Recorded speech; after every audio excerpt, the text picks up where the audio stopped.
Hi, Simon Phillips here. I've got a new model I've been creating over the last couple of days that I wanted to share with you, because if you are struggling right now, these are very unprecedented times when it comes to the sheer volume of uncertainty that's in our world. But I think this model will also help even further down the line when you encounter a next activity, if you like, or a next environment where you're feeling a bit shaky and you're on uncertain ground.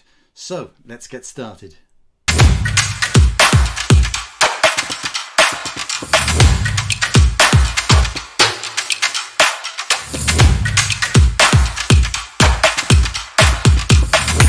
So how are you doing?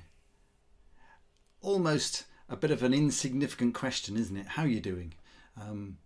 But right now, in the middle of this pandemic and in the middle of what would otherwise be a glorious spring here in the UK, things are hugely uncertain and we don't know exactly how we feel almost on a day-to-day basis.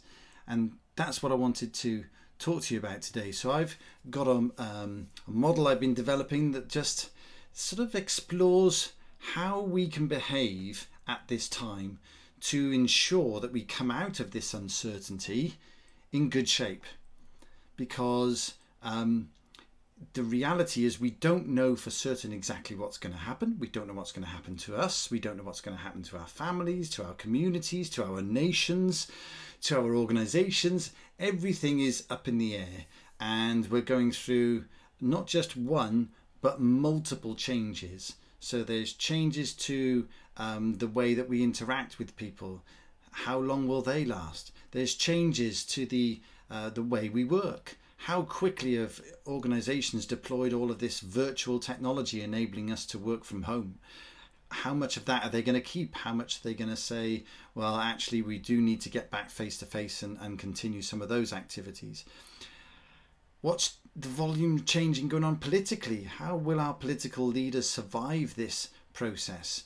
Will it come through in a more collaborative model? Will it come through in a way that is more populist? Who knows? How are things going to change when it comes to our careers? Will we be satisfied with the type of job that we were doing before, where maybe we were going in and out of an office on a day-to-day basis? Or have things happened during this process that have opened our eyes and broadened our horizons to maybe not just a different job, but a different career, and maybe even a whole different way of living? So let me share this diagram I've been creating. I've called it the uncertainty busting matrix. And for those of you not familiar with this type of diagram, what it tries to do is show you two elements that, when they interact, create an outcome. So the two elements that I want you to consider as an individual is, how quickly are you able to learn from failure? Now that has two elements in it right there. One is how willing are you to fail in the first place? And secondly, when you do fail, do you see that as an opportunity to learn and capture some lessons for yourself, or do you just ignore it and move on? Or do you get despondent? So going from left to right on the horizontal axis, if I don't bother trying and I don't experiment and I don't try to do anything, then I'm effectively going to be stuck. So those of you who are feeling stuck right now, emotionally or financially, or maybe from a career perspective, that's what's going on. There's an unwillingness inside of you to experiment and to try something new. So maybe have a think about what's going on there, and is there something you can do to maybe change your beliefs about the current circumstances? But if I am willing to give something a go, but that doesn't work out, the potential is, if I don't then go on to the next thing to try and the next thing to try, I'll just become despondent and I'll give up. And that's what's happening, if you like, on the bottom part of this model. Up the vertical axis, we can go from being stuck to trying lots of things. And the reason why that's called haphazard is if we don't build in an element of learning. So what you're seeing on the left hand side is lots of experimentation, lots of creativity, trying new ideas, trying new things out, but no assessment on a personal level as to whether or not that's working for you. Is that of value? So that's how we end up in that haphazard environment. However, if we're willing to try new things, if we're willing to be creative, if we're willing to step out and basically venture into the unknown and pick up new skills, pick up new hobbies, try things that we've said we would always like to try if only we had time.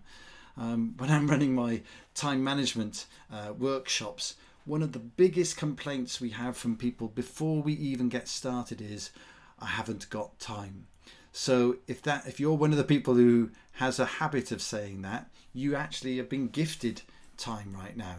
Time when, if you're not on, let's say, a virtual call, or you've got some time away from work, you have an opportunity to think and to reflect and to explore and to experiment.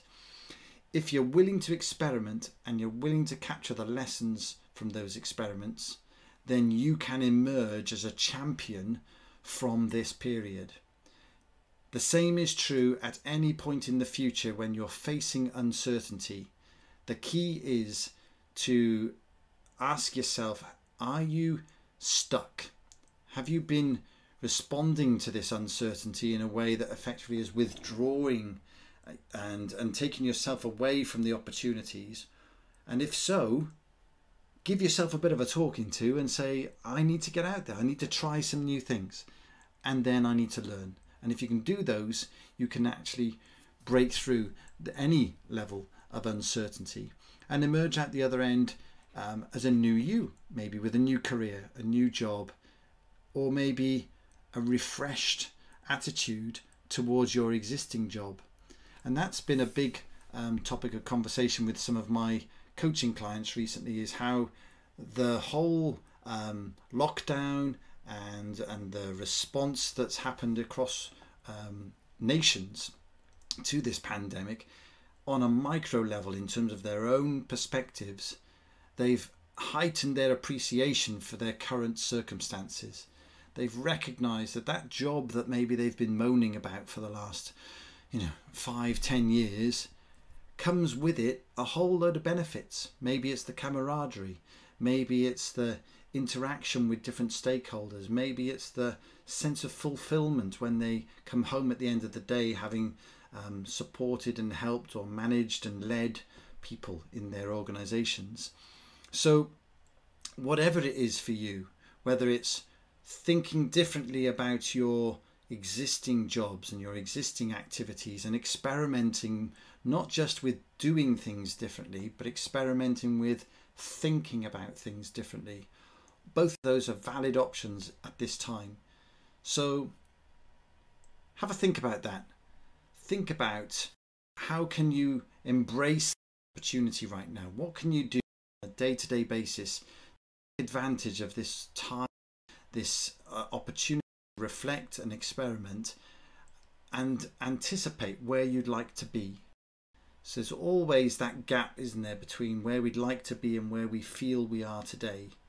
It may be that the journey between those two, or how you perceive that journey between those two, has just changed.